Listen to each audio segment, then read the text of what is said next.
Who's your favorite basketball player? Like ever? Like who's number one? Let me know who's number one in your eyes. Not favorite because it could be different. Like the GOAT? Who's the GOAT in your eyes? Michael Jordan. Explain to the people why Michael Jordan. Coming from what year were you born? 2006. 2006. Who's never probably watched Michael Jordan play, except for when he was at the Wizards. Maybe some highlights. Explain to us, because I get the Instagram DMs about why Michael Jordan is the best from you. Explain why Michael Jordan is the GOAT of all time, right? What did you just squat, Brock? I'm gonna start with that. 560. 560. Is that the record? This is a tight end record. Already? Yeah. That's funny. Your back don't hurt? Mm-mm. Talk to us about the 560 squat. I want to jump right into it. The spring window when we were doing our max outs before spring ball and stuff, I got 545, and I knew the record was 555, and I didn't try to get it, but so I kind of knew ever since the spring, they're kind of telling me oh, you got to get the record. So the whole team's waiting on me to get the record. So I mean, after the run, we come in there we're warming up. I'm getting nervous for it. We put it on. it was really just adrenaline at that point. The whole team was behind me, cheering it on. So adrenaline kind of got me through it. 560. What? And that's the record for. Clarify. That's the record for. Just the tight end. Tight ends. Yeah. Period. Point blank. Yeah. So as a true freshman, you come in and you already break the record for 560 as on the squat. What is the ultimate goal? Do you have an ultimate goal for squat? Obviously. I mean, I'll just try to keep going up every year. Maybe hit 600 by the time I graduate, but I'd probably say that. You would think that 600 wouldn't be that far away. Yeah. But I mean, obviously you're doing 560 now. Talk to us. Let's go back, because when you were training in high school, everybody knew you as a guy that lifted weights religiously. Where did that come from? Where did that thought process or that work ethic to lift weights come from? Definitely came from my dad. Growing up, kind of always watching football with him. He's always telling me you got to be the hardest worker in the room. You always got to do extra work when nobody's watching to be the best player you can be. So I would say it definitely came from him. He kind of started me off in the weight room and just kind of took off from there. What is that? Again, go straight into it. Trent, obviously, and Mom did a great job of supporting you throughout your process. How did you get into football? What did that look like for you? Definitely started when I was really little, probably preschool, kindergarten. My dad, because he played at St. Francis. I mean, he used to take me to the St. Francis games as a kid. So I mean, going there and being able to watch the games and seeing that even a smaller college like that, just seeing the environment, it kind of just really made me fall in love with football. And just every Sunday, every Saturday, just sitting there watching NFL games and college games, just kind of made me fall in love with the game. Mom was an athlete too, correct? Yeah. What sport did Mom play? She played softball at St. Francis. All right, on the record, where did the athleticism come from? Where did Brock's athleticism come from? Mom, dad? Mom. Came from Mom. Yeah. On the record. You do know that people are going to watch this. Yeah. Okay, I just want to make sure. And then obviously, where do you fit along? You got siblings. Where do you fit in that order? I'm the middle child. I got an older sister and a younger sister. And how has that relationship been for you in terms of your support? Obviously, you got mom and dad that supported you. How has sister supported you? And how has that relationship been for you in your athletic career? Obviously it's been really good. Parents really do a really good job supporting me and everything. And my sisters, they're always there too. Anytime I need them, just send them a text. They're always there to congratulate me on anything I accomplish, anything big that happens in my life. They're always there for me. Really, the whole family has been doing a good job supporting me throughout the whole process. What is I'm gonna go back, but what's the ultimate goal for Brock Schott? Obviously, you're at Miami right now, which is plenty of ways away from Fort Wayne. I think, I can't recall a Northeast Indiana person in this area that has been in Miami. Maybe you can historically, but you're at Miami right now. What is the ultimate goal for Brock Schott? What does Brock Schott want to accomplish in the athletic world? I'd say just for this year especially, just get on the field any way I can as a true freshman would definitely be the biggest thing. And I would say long-term goal, Miami's I think it's the last 10 or 12 starting tight ends have been drafted. So obviously that'd be a goal for me, continue that streak and get drafted to the NFL eventually. When you were in high school, you were a receiver. And I remember, and you probably remember this too, I think it was Landon Hepner at the time. Yeah. Who was trying to get you to train traction. Yeah. And it was, you were pretty, I won't say stubborn, but you were pretty strong on, I'm pretty good or whatnot. So you trained in high school.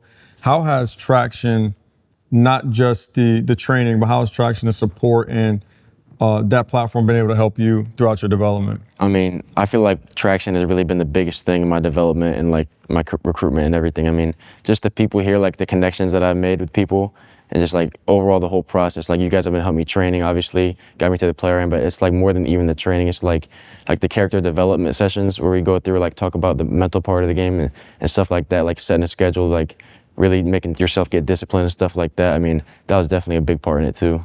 What, as you went through that process and as you grew through that process, what has been the thing that when you first came in, you were, I believe, what, 8th grade?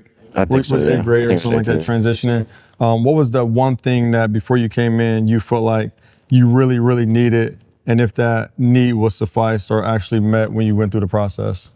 I feel like I just really needed to get my name out there, like especially coming here, like people really didn't know who I am. Obviously, like getting developed with a skill standpoint too, like football, just like getting the right footwork down, getting any development that I can. But really, the connection that I got from coming here, like being able to connect to colleges, get my name out there, that definitely helped me a lot, helped me kind of blow up. You were rated early in your high school career. You were a top 10 tight end from the moment you started, but you also played DN. And was really, so like you could have went to college for both defense and or tight end, but you started as a receiver too as well. Yeah. And so how was that transition from receiver to tight end? And what point in time did you know like this is the route that I gotta go instead of just playing receiver? When I was younger, I mean, like when we had this thing called Cub football at Leo, it's like 3rd grade through like 6th grade. I mean, I played a little tight end there, you know, kind of in like middle school and stuff like that. I mean, they just put me out wide, but I kind of knew like eventually, like I'm probably gonna end up just playing like, be like a tight end type guy. I'm a bigger receiver. So, I mean, probably around, freshman year, when they put me at tight end, it was probably like, all right, this is what I need to focus on. Like, this is the path I need to follow. Because you were dominant at DN. So like legit, you could have been ranked as a DN as well.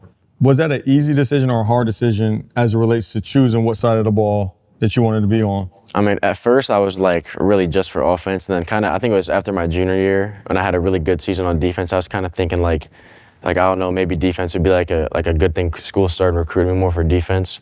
So I was kind of like on the fence, kind of like I don't know which one I want. But I mean, overall, like just the training here, like just being an offensive guy pretty much my whole life, kind of made me realize like offense is probably the right path for me. And you were at Leo. Talk to us about your Leo experience. And I know you played with Caden Hurst, which was, you guys had a really good year. That was your junior season.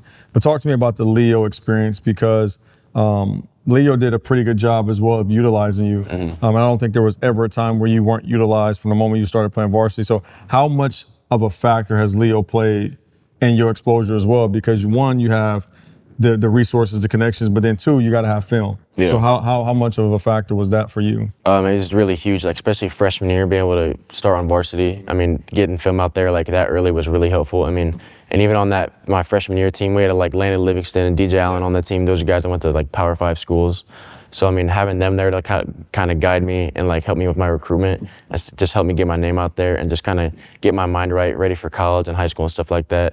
I mean, that was really helpful, you know, just kind of progressing each year, like getting more film like each year, like sophomore, junior, senior year, just kind of getting my name out there, stuff like that. I mean, it definitely really helped. Talk to us about Brock the student. I think a lot of people see the athletic Brock, the football player, but I don't think people ever have really realized. I know in these walls it's kind of hard because, you know, you come in here, you focus on football, you focus on all these other things, and then you talk about the academics and, you know, typically what's your GPA, and you hear those questions.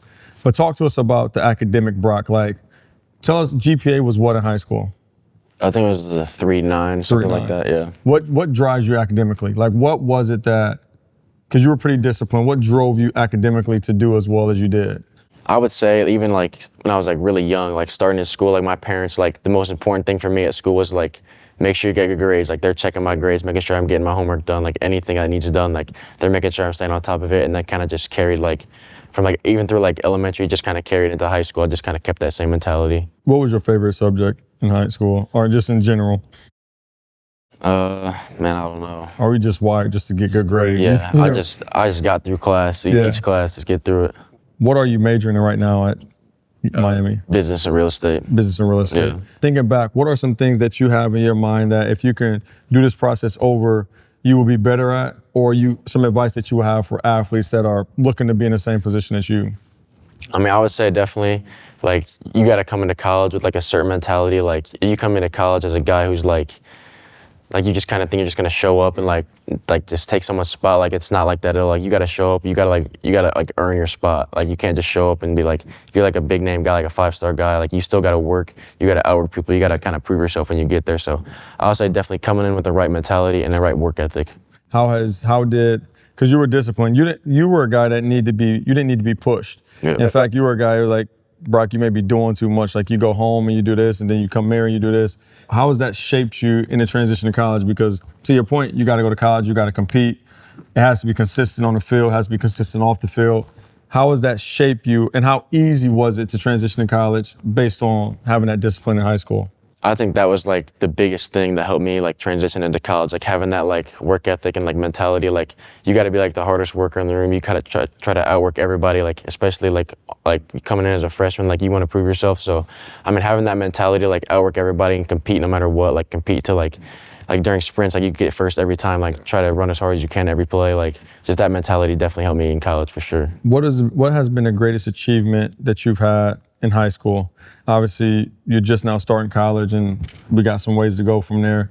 But what was the greatest achievement, team or individual, that you had in high school? Because you guys were pretty good your junior year. Yeah, I'll definitely say junior year, like that run we had, went all the way to SemiState. That was probably definitely the biggest thing for us. Because I mean, it had been, I think, like 11 or 12 years since we even had won a sectional, and being able to win the sectional and then win the regional too, it was a really big thing for Leo. How was it playing with Caden Hurst? I mean, obviously you had Landon, you had. Let's get this clear. So the conversation that happened a few years ago, who's better, the NE8 or the SAC?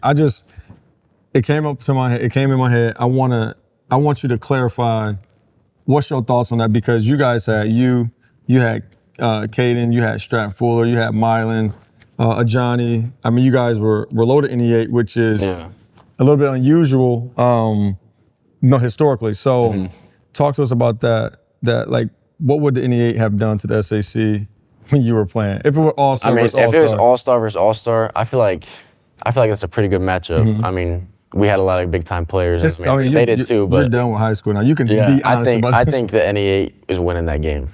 If you take, especially my junior year, so we can get the class above us with those guys, I think we definitely win that game. Give me a score.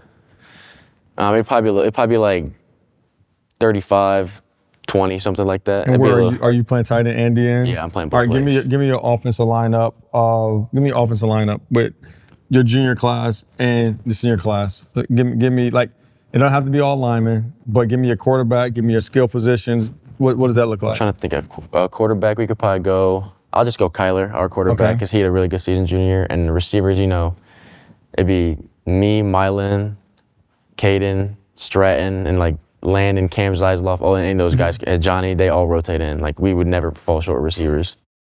Running back, give me a running back. What's your running back? I'll go Darius Carter. How has playing at NE8 helped you, whether it's having to work harder or playing with those type of players like Caden Hurst? Because obviously coming from a winning culture helps players as they transition to college. How has the NE8 prepared you in whatever respect as you went on playing in ACC at Miami? I mean, it definitely helped, like, because especially playing at Leo, like, we're kind of like known for being like one of the contenders like each year to win the NE8. So definitely coming from like a winning culture, like where you're kind of expected to perform and win, was definitely a really helpful thing. Like we won the conference my freshman year, and then junior year we had like a 3-way tie or something with it. So definitely being able to come from a winning culture has definitely helped me so far in college too. And Rylan Crawford was.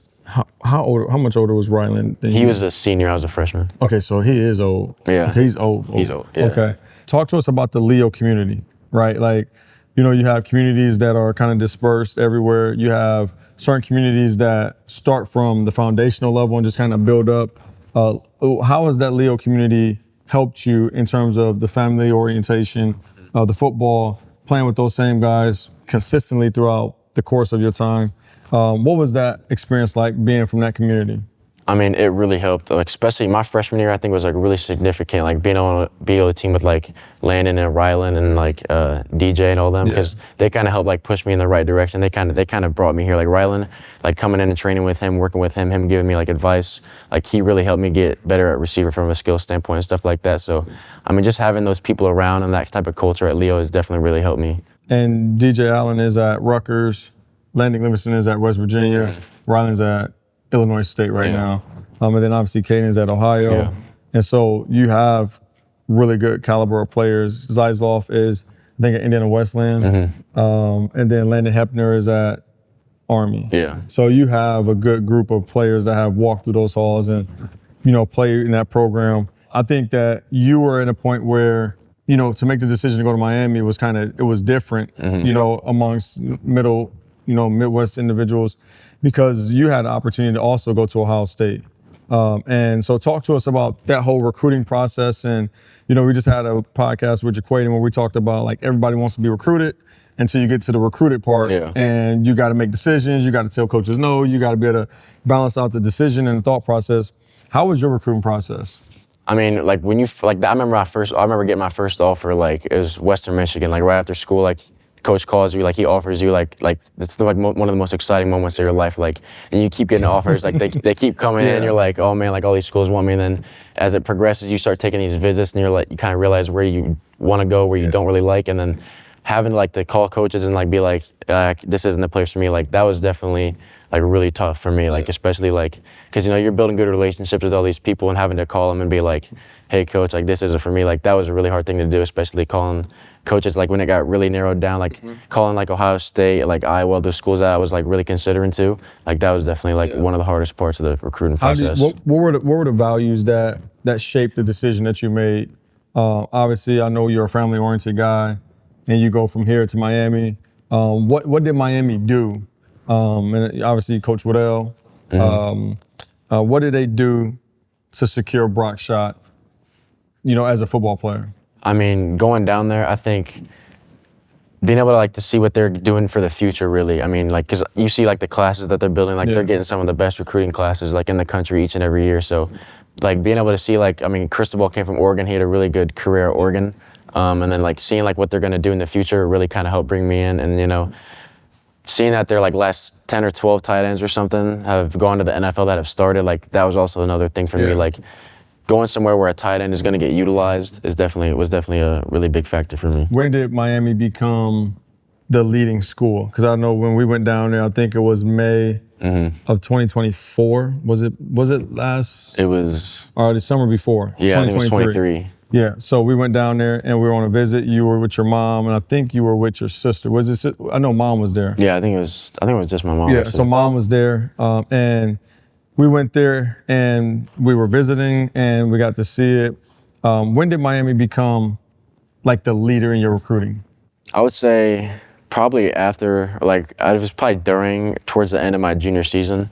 I would say that was kind of when I started cutting out schools, especially once football was done. I was kind of all right, I'm going to focus on recruiting now that the season's done, kind of pick and choose where I want to go. And I think that was kind of when Miami kind of started shooting up towards the top of the list. What was your dream school coming out of high school? What if it was one school that you really wanted, what was it? It was definitely Notre Dame. I was always a huge fan of them growing up. Yeah. Why were you a huge fan of Notre Dame? My dad's a big Notre Dame fan, my grandparents, so we always grew up watching them every Saturday. I went to a couple games when I was little too, so they kind of just always been a fan of them when I was little. Miami won, but as you got closer, you never took the Ohio State visit, right? Not the official, no. Not the official.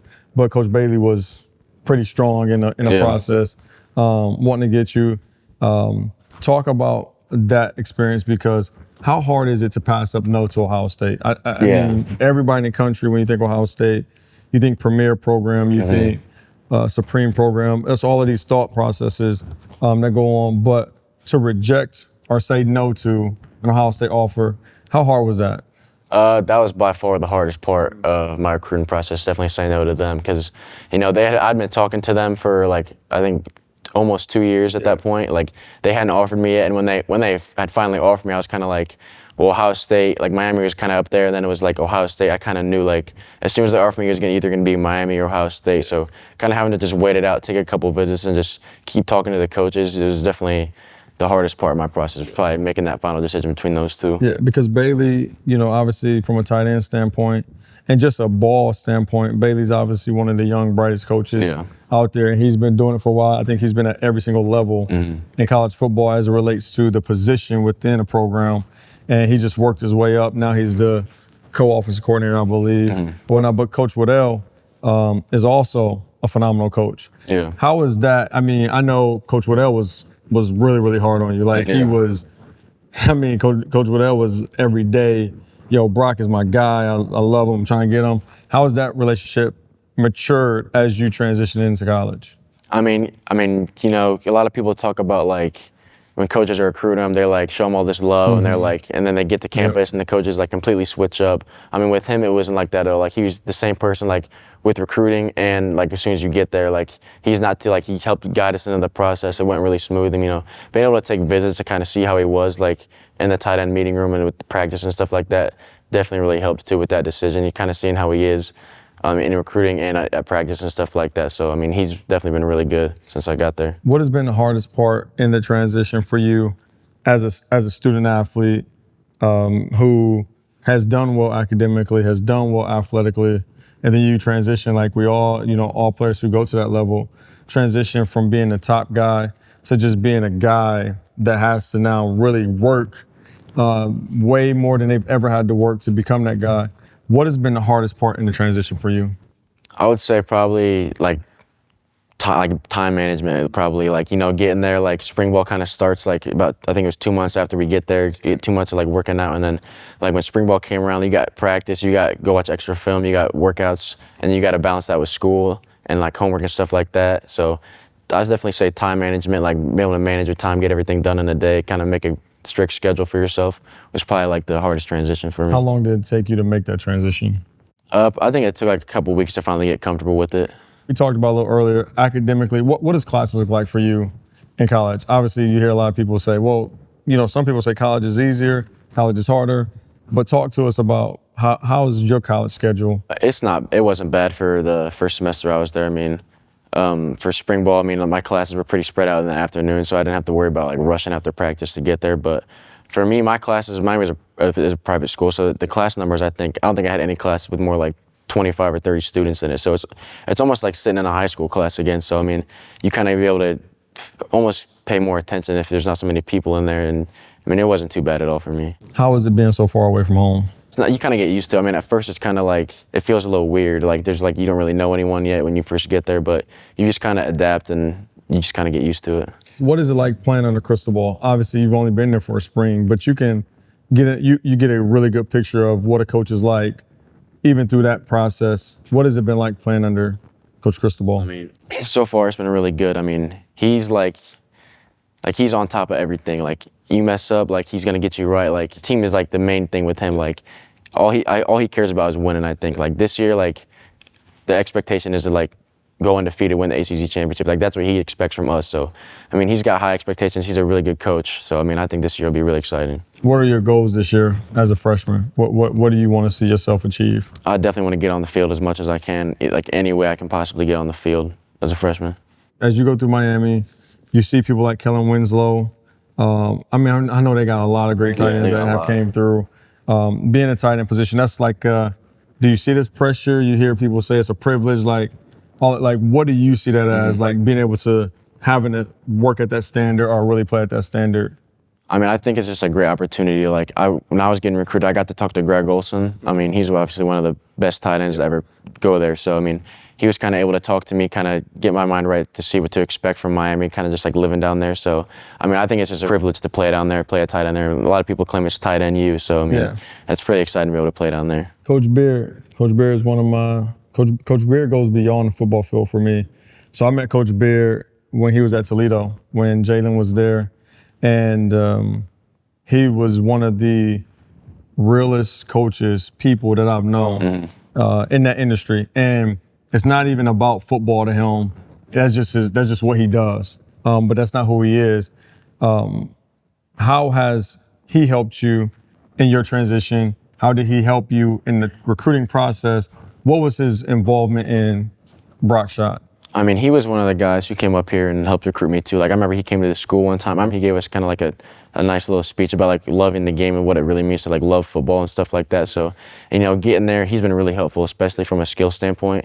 Kind of like seeing him go through some drills, trying to teach us stuff like how to run the routes, what to run off base the coverage and stuff like that. So, I mean, he's definitely one of the realest coaches there, and I really appreciate him so far. He's been really good. Does Miami have a lot of alumni presence? I mean, obviously, Miami probably has. I mean, you look at it historically, the Ed Reeds, the Ken Dorseys. I mean, it's just it's just seated with so many great talents.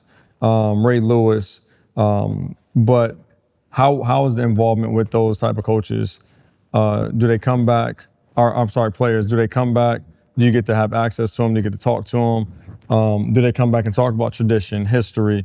Are they motivational? Do they inspire? Like, what is that involvement from your experience? I mean, they're definitely pretty involved. We had a camp about a month or so ago, I think. It was like the U alumni camp. Like Jeremy Shockey was there. Yeah. Michael Irvin was there. A lot of alumni were there, like coaching at each position. Irvin smacked that dude? Yeah, it was when he smacked him in the helmet. I was standing right behind him when he did it. But they're definitely there. Like they come down there all the time. So I mean, they're always resources for us to like reach out to, and they're there. Like they're down there all the time for us to help guide us, kind of like talk about the tradition and what it means to be a Miami Hurricane. How's the life in Miami? Because when you hear Miami, you don't think. Yeah. I mean, you think a lot of other things when you think Miami. How is the lifestyle? And obviously, you choose and decide what you want to do. But I think the thought process that when you go to Miami, there's so many distractions there in Miami, but you have a public school. What is the separation in it being what people will perceive it to be and it being actually what it really is? Yeah, a lot of people, I feel like they think of Miami, they think like it's like a really big school, like the middle of the city with like all these like big parties and stuff like that. And it's really not like that. I mean, it's kind of tucked away from the city. I mean, it's private and it's in the middle of Coral Gables, which is a pretty nice neighborhood. So, I mean, and just living down there, like, you just kind of got to put yourself in the right situation. Like, you can make it, like, you can go out in Miami, you can get distracted and go out and enjoy all these distractions and stuff like that. But, I mean, you just got to make the decision to, like, make football the main thing and focus on that, and you just kind of take off from there. How much time are you spending studying the game? How much time are you watching film compared to when you were in high school? Obviously, in high school, you know, we have this thought that if you just watch film, you watch highlights, that's actually, you know, you're actually doing something. But how different is it when you were in college and you actually have to break down film and not just, you know, from a game or from a spring game, but every single practice, every single period, every single segment?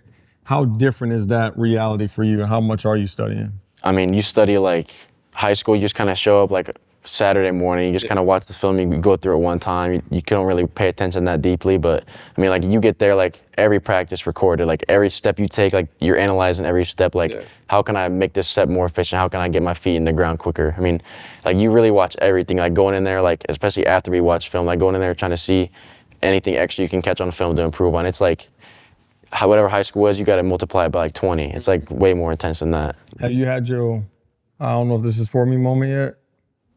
No, not really. I don't know. I mean, definitely. So we have this drill, like it's just like tight end tackle. Like you kind of block the DNs. Like I remember going against Rueben Bain. He's like, he's going to be like a first-round draft pick this year. Kind of being able to see like the size and like the athleticism of like a future like first-round defensive end was definitely like a shock to the system a little bit. Like going up against and being like you're going against like guys in the NE8 and you show up all of a sudden you're blocking like a first-round defensive end. It's definitely a shock for sure. I'm sure all practices haven't been great practices. There's been growing pains, there's been struggles, there's been complications for whatever reason. How are you handling that? I mean, in high school there was a huge margin of error that can be had. In college, the margin of error closes really, really fast. Yeah. How are you handling the difficulties of the transition when you compete against people like that? Yeah, I mean, in college, like high school is a lot different. Like you're in almost every play. Like you really get as many reps as you want. Like for us, college, like you would get like maybe two to four plays like per rack, like team session, like 7-on-7. You maybe get like 4 to like 6 plays total. So like when you're in, you got to make sure like you're ready to perform. Like you're ready for the ball. You're ready to make this block. Like whatever you can do. So you got to make every like play moment count really. How's Waddell coaching? You can be honest. He'll appreciate it. Like how because Waddell is obviously he comes across and from talking to him, cool dude, relaxed, calm. But we know coaching and talking. I mean, those are two different things. How's Waddell on the field? He like recruitment. He's like really calm, like calm guy. You get to practice, like spring practice. It's like he cranks it up like all the way. Like he's screaming in your face, like he's yelling at you. Like you missed the block, like he's in your face letting you know that you missed the block. Like he's holding you accountable. I mean, he definitely gets really intense during the practices. What in your earlier years helped you to be able to handle that type of coaching? I'd say definitely like especially like having like the guys that are older than me, like be in college already. Like I remember Landon Livingston coming back a couple times and kind of telling me like you better be ready for like this. Like it's almost like being like the military. Like he said, like you got guys screaming in your face all the time. So being able to have like a resource like that to kind of help me know what to expect was definitely really big. Brock Schott in the community of Leo, you know, I think you coming out with Landon Livingston and some of those guys, it's always good for young people to see those individuals who are achieving what they want to achieve. And because you are in a smaller community, how was it walking around, lack of better words, being a guy? Like everybody knew who Brock Schott was. Obviously you were humble. You weren't like a big boastful guy. But how was it having to handle being a guy in that community? I mean, you kind of like there was always the younger kids that are like looking up to you. You kind of got like hang out with them, like talk to them, like get their confidence up, like help coach them. Like I remember help coaching like a 7th grade practice one time, you know, seeing those kids throughout the hall, like just stopping to them, talking to them, whatever they want to talk about. Like if they want to talk about football or just life in general, it's definitely really important to them and to me especially too. What makes Brock Schott, obviously this is still true freshman year, and I appreciate that schools and just the whole system allows young people to go to school early, to get experience, 6 months in advance before season starts. But the goal is to play early. What makes Brock Schott special? Like what makes Brock unique? What makes Brock a guy that people need to be aware of, even if it's not now, down the road? I'll definitely say like mentality and work ethic. Like I'm gonna work as hard as I can to get on the field. I'm gonna do whatever I can, like whatever it takes to get out there and make a play, make my name known. Like I'm gonna do whatever it takes. Just going back and just evaluating you and reflecting on the years that you've been training, you've never been a complainer. You've never been one who that's somebody else's fault, never made excuses, just worked. How have you been able to trust the process so much, so well at such a young age? I would say just like you definitely got to trust God's plan for you and just put your head down and work, which is like my mentality. Like complaining is not going to get you anywhere. Like blaming other people is not going to get you anywhere. Like hold yourself accountable. Like put your head down and just work and get through it. Last year we went to Florida and Tampa, and obviously we were at a retreat, but you also got to work with Anthony Torres, who's currently with the Rams. How was that experience with you working with, and because you're completely two different tight ends. I think Ant's like 6'6", 265, and then you're like 6'3", 6'4"-ish.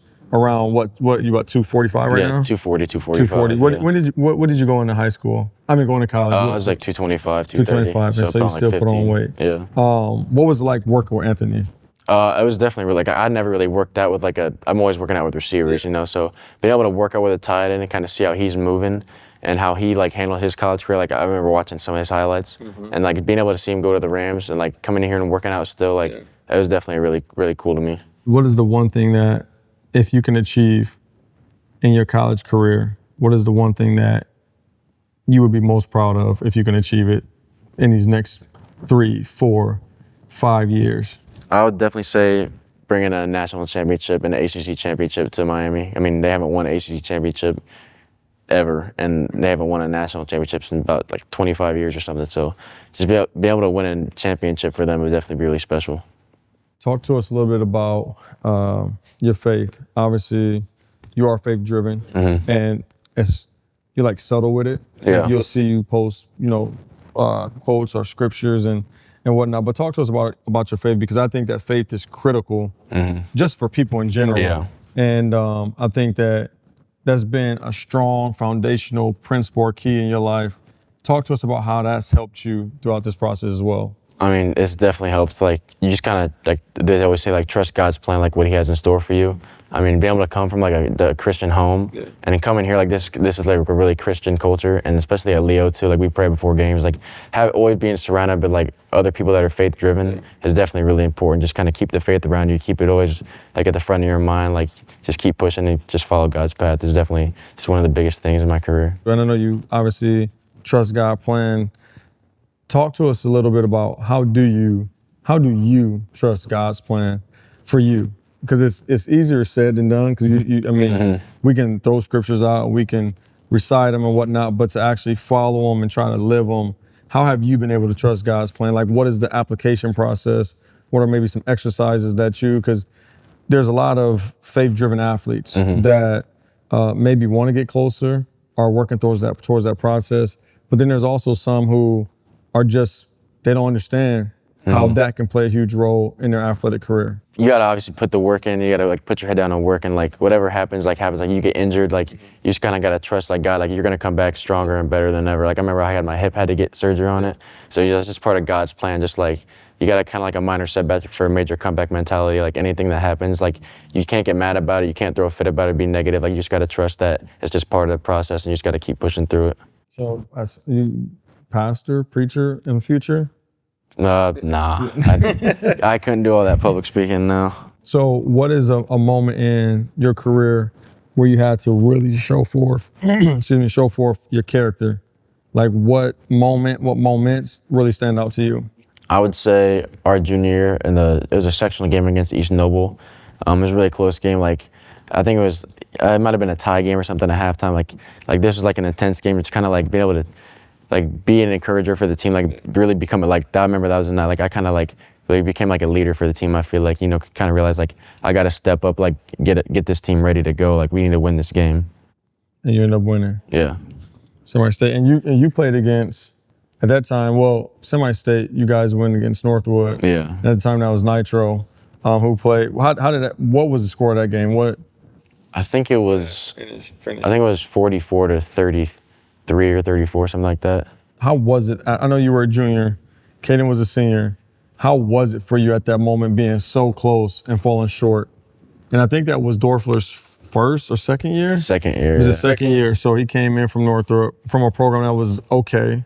And then he helped to lead you guys to a semi-state and did really well in that. How was it falling short? Obviously, nobody likes to lose, but how did you handle that? It definitely stung a lot. I mean, you really always feel for the seniors. Like every time you lose, like, you know, a lot of those guys, like that's the last time like they're gonna wear a helmet and step on the field. So you really feel for them. But I mean, even though it's like, it was really sad and more for them, like we had a lot to be proud of that season. Obviously, like sectional championship, regional championship, and conference championship. Like, I mean, there's definitely a lot to be proud of that season. I mean, obviously falling short definitely sucked, but I mean, there's a lot to look back and be proud of. It was a really good season. Was Dad a coach?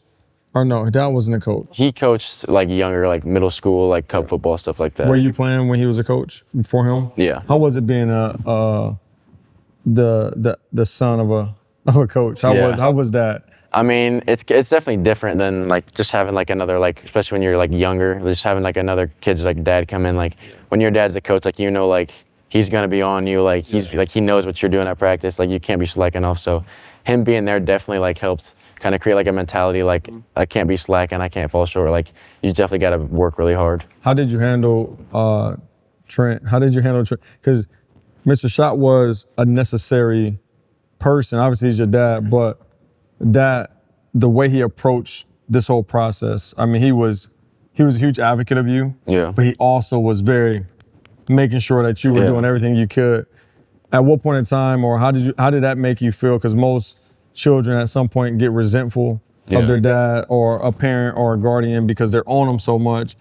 How did it make you feel to have a father who was just making sure that you were doing everything you can, but then also at what point in time did you just kind of accept it and just say, you know, it is what it is, and just kind of just went along with it? Yeah, I mean, definitely once like high school came around, stuff like that. I mean, like middle school, I remember he helped coach us in middle school. Like we'd watch some film of the games, and like he'd always be like on me, like you kind of like get annoyed at them, like you're kind of just like, all right, like let me live a little bit, and then like you kind of get irritated with them. But him being there definitely was really helpful. Like even like this week I come back, like we went to the field, like he helped me with some block and drill, stuff like that. Like he's always like offering to like go take me somewhere, like getting some extra work. So he was definitely like a huge role in my life so far. What position did Dad play in high school? I mean college. He was an offensive lineman. Offensive line. So Dad in his prime, Brock in his prime. You haven't got there yet, but Brock lining up against Dad when he's in his prime. Talk us through how that. What does that even look like? Like, does he pancake you? No. I mean, is it close? Is it competitive? I feel like if I'm at the end and he's pass blocking, I feel like, I mean, I know my legs are stronger than his. I mean, I feel like I could just either beat him with speed because I know I'm faster, I'll just bull rush him back. I mean, 10 out of 10. How many times is Brock Schott winning? At least 8. At least 8. Yeah.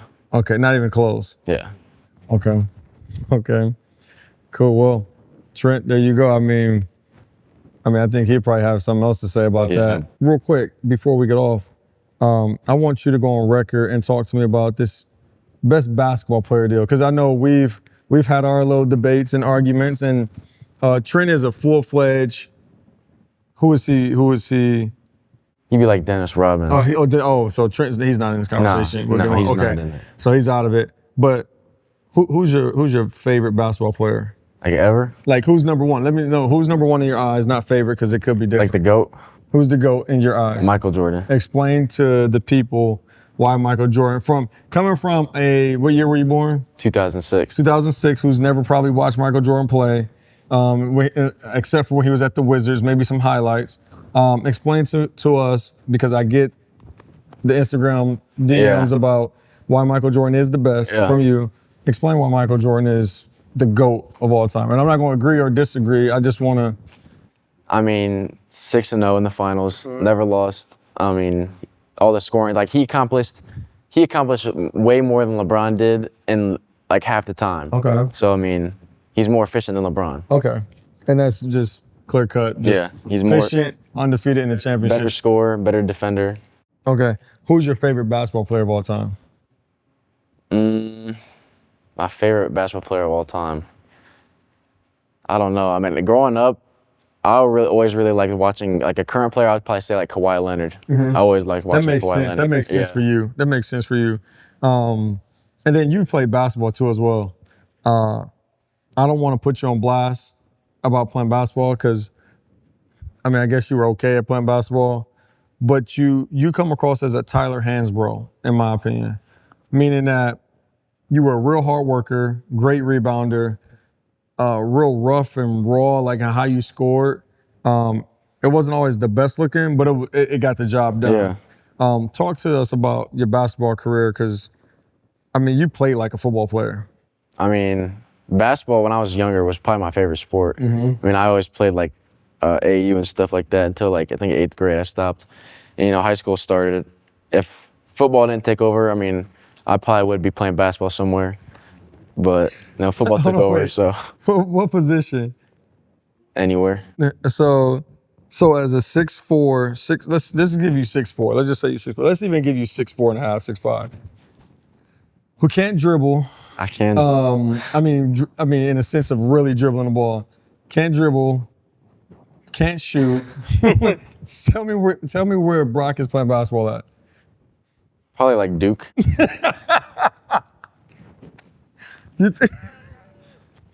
I'd be like Cooper Flag. And what position though? Point guard. You play I'd be a point guard? Okay. Do you have any highlights of high school basketball? I don't know. I got. You got some. You dunk the ball really well. You can windmill. Between the legs, all that stuff. But Cooper Flag, the number one. I'd be like a shorter Cooper Flag. Okay. Are you practice team, college or Duke? Are you? No. Are you actually in a rotation? Like number one pick. Okay, we gotta get some clips, because I don't think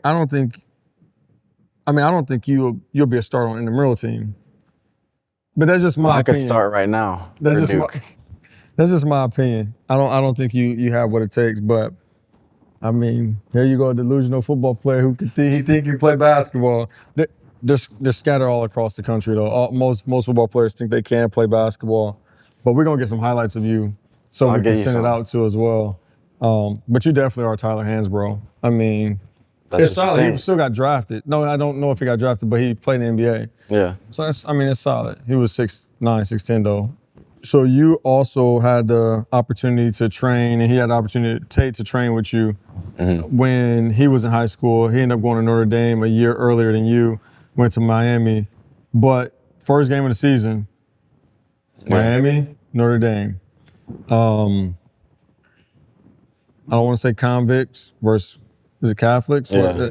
I don't want to say all that, whatever. But first game of the season, to be across the sideline from somebody that you grew up with, you played with, competed with, played on the same team with, 7-on-7.